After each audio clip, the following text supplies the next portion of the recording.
Cachée, isolée, presque oubliée, Lisba du parc Valrose semble s'être enracinée dans sa terre d'accueil. Son bois sombre se confond avec celui des arbres environnants. Une face chaleureusement ensoleillée et une autre plongée dans l'ombre rafraîchissante. Le contraste lumineux met en évidence une ribambelle de détails presque féeriques. Ce bloc monochrome ressemble à une forteresse, austère et impénétrable. Quelques très rares ouvertures se dessinent çà et là. Les volets fermés trahissent la présence de fenêtres exiguës. Deux balcons discrets accentuent la hauteur de l'édifice, le rendant encore plus massif qu'il ne l'est déjà. Le haut pointu de la toiture dirige notre regard vers le ciel clair, accentuant le contraste.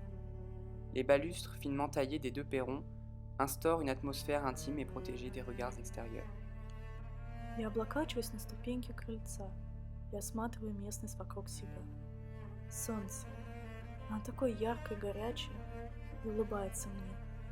Смотрю на него долго-долго, так, что даже глаза начинают жечь. Но я не могу оторвать взгляда. Не надо придумывать никаких сложных слов, чтобы описать чувства, которые я испытываю в данный момент. Не просто, по-человечески хорошо. Сейчас на этих ступеньках я живу, а не существую. И мне так хочется, чтобы этот момент замер во времени. И нет желания прощаться сегодня с избой. Но зачем думать о грустном?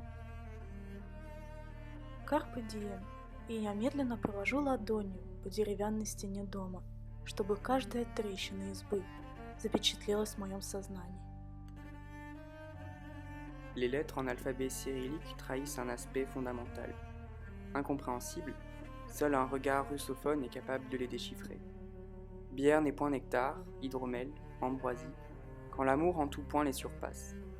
Plus riche, plus content, contente-toi de ce que tu possèdes. Ici s'instaure tout le paradoxe de Lisba. Son esprit et sa structure se contredisent.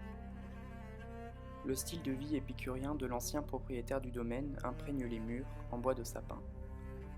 On ne comprend que tardivement que l'austérité de la demeure n'est qu'une façade. Notre regard change. Désormais, on ne voit plus qu'un cocon.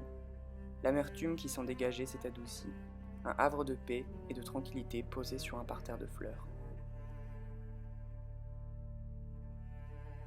Lisba, la maison en bois russe, trompe ses visiteurs.